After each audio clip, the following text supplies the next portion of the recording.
امام بخاری رحمۃ اللہ تعالیٰ علیہ اپنی کتاب صحیح بخاری شریف میں حدیث پاک درج فرماتے ہیں، سیدنا حضرت ابو ایوب انصاری رضی اللہ تعالیٰ عنہ روایت فرماتے ہیں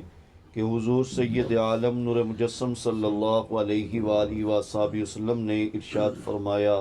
اذا اتیتم الغائط فلا تستقبلوا القبلة ولا تستدبروها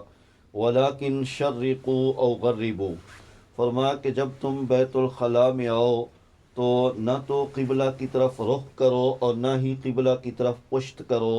لیکن تم مشرق اور مغرب کا رخ اختیار کرو۔ اب ظاہر ہے کہ یہ آپ علیہ الصلوۃ والسلام کا فرمان اہل مدینہ کے لیے ہے، اور مدینہ طیبہ میں قبلہ جنوب کی طرف ہے، جنوبی قبلہ ہے، تو اس میں اگر جنوب کی طرف کوئی بندہ رخ کرے گا تو وہ قبلہ کی جانب رخ ہو جائے گا، اور اگر کوئی شمال کی طرف رخ کرے گا تو وہ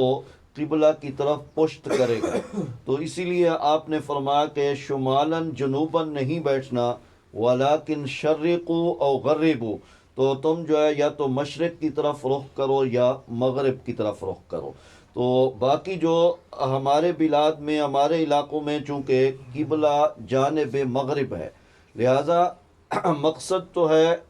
قبلہ کا ادب کرنا، بیت اللہ شریف کی تعظیم مقصود ہے کہ آپ اس حالت میں قبلہ کی طرف نہ رخ کریں اور نہ ہی قبلہ کی طرف آپ پشت کریں۔ تو ہمارا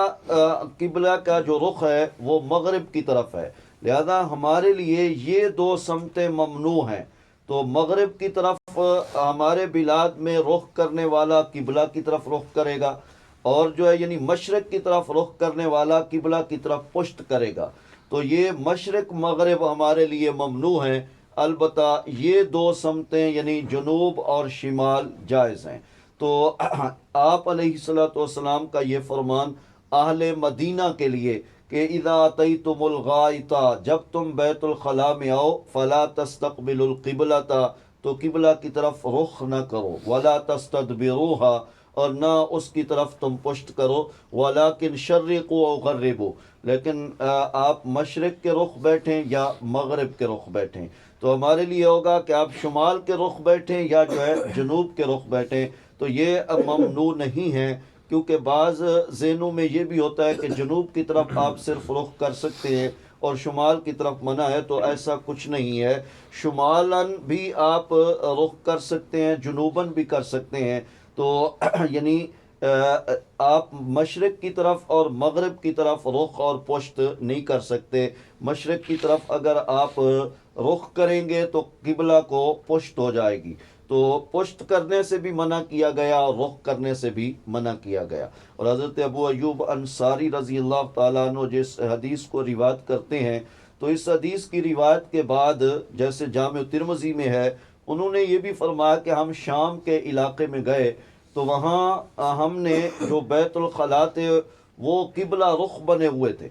تو ہمارے لیے مشکل تھا، اس لیے کہ آپ علیہ الصلوۃ والسلام نے ہمیں جو ادب سکھایا تھا، ہمیں جو طریقہ بتایا تھا بیت الخلاء میں جانے کا، تو وہ یہ تھا کہ ہم نے قبلہ کی طرف رخ بھی نہیں کرنا اور پشت بھی نہیں کرنی۔ تو شام کو جب ہم گئے، اور شام مدینہ طیبہ سے شمال کی طرف ہے، یعنی وہاں شام کے علاقے میں بھی قبلہ جو ہے وہ جنوب کی طرف پڑتا ہے، تو انہوں نے کہا کہ وہاں بیت الخلاء جو ہے وہ پہلے سے بنے ہوئے تھے اور قبلہ رخ بنے ہوئے تھے۔ تو اب ہمارے لیے مشکل ہوتا تھا، تو ہم کیا کرتے تھے کہ مڑ کر بیٹھتے تھے، اس رخ پر نہیں بیٹھتے تھے جو قبلے والا تھا، کچھ مڑ کر بیٹھتے تھے، لیکن کہا کہ ہم اللہ تعالیٰ سے استغفار بھی کرتے تھے، یعنی کچھ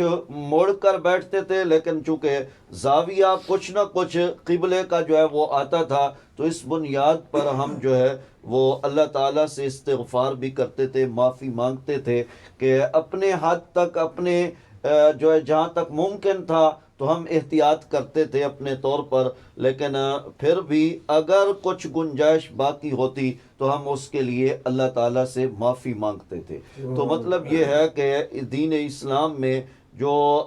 ہے قضاء حاجت کے آداب ہیں، تو ان میں سے پہلا ادب آج کے درس میں آیا، اور وہ یہ ہے کہ قضائے حاجت کے وقت نہ قبلہ کی طرف رخ کرنا ہے اور نہ ہی قبلہ کی طرف پشت کرنی ہے۔ اللہ تعالیٰ مجھے اور آپ کو فہم دین عطا فرمائے۔ وآخر دعوانا ان الحمد للہ رب العالمین۔